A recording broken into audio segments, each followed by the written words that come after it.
So good morning students. So now today we will discuss the topic about comparison of AC and DC transmission and converter stations. This is the basic lecture about the HVDC transmission. So everyone knows about the generation of AC transmission. So mostly the transmission is done by AC right now in all the stations. Because of generation is done by AC, so we are doing the transmission AC.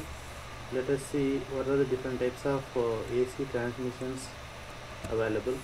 Now let us see the generation is done by the thermal, tidal or nuclear or anything. It's a voltage of 11 to 25 kV. Now once the voltage is generated 11 kV, that will not serve for the purpose for the load end, that is end users. So we are making that to 220 kV or 400 kV. With the AC transmission, we have so many drawbacks, like if distance is increased, the losses will increase. So now let's move to what are the advantages of DC transmission compared to AC. Now let's see, the power is transmitted through AC system all overhead, all over the world, but HVAC transmission having severe limitations like line length, uncontrolled power flow, overload voltage during light load conditions, overload conditions, stability problems, fault isolation, etc. So considering these disadvantages, we are moving to the HVDC transmission. Now let's see the figures. The above figure will shows how the AC flows, and below figure will shows the DC. Now DC is straightforward, so the work done by the DC is very easy. There is no much interest into the system. Same as well as AC, observing the relative cost per megawatt will be increasing because of its 3 wires, and HVDC is simple.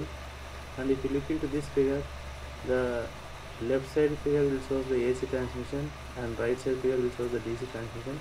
So obviously DC, the conductors are less compared to the AC system. So single conductor, double conductor, only positive and negative conductor.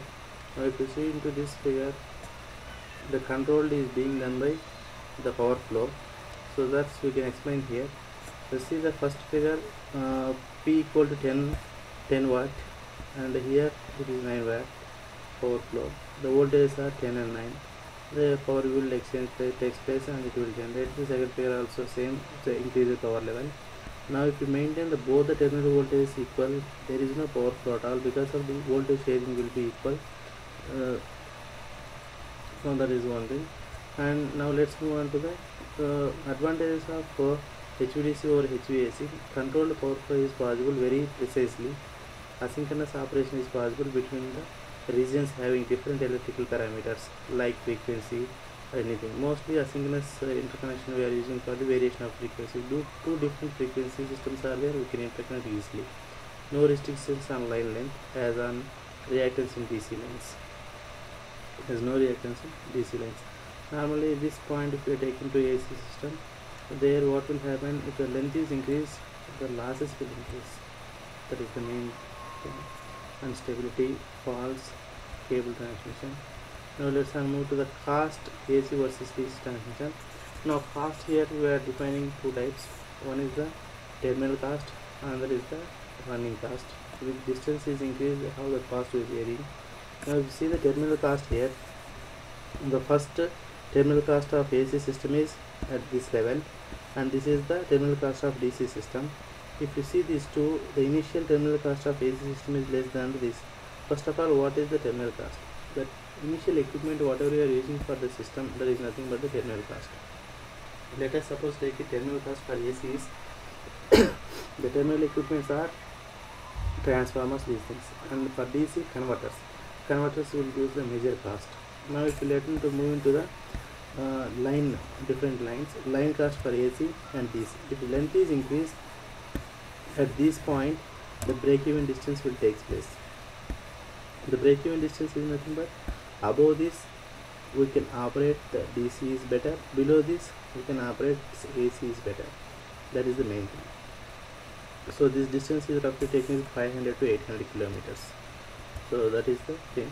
And now if you later on move into the bulk power systems, the DC is only two conductors, the converters will be obtained. And let's see, if you see,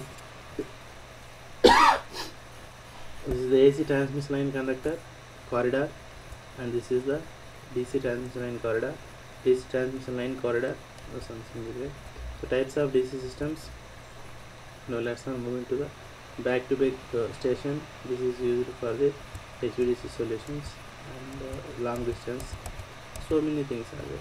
Now if you see the picture for the HVDC dipole links in India, so western corridor, basic principles of HVDC transmission. AC transmission, how the power flow will done, EV by X into sin delta. DC transmission, V1 minus V2 by 2R or 2R. Use of DC. DC means of transmission. Now it will be some applications is shown here.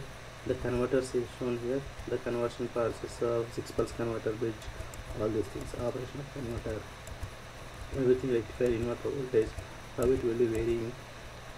They have shown the very clear 12-pulse converter bridge. Mostly 12-pulse converter, higher pulse incidence, harmonics will be reduced. And DC voltage also they have shown here, control of DC voltage.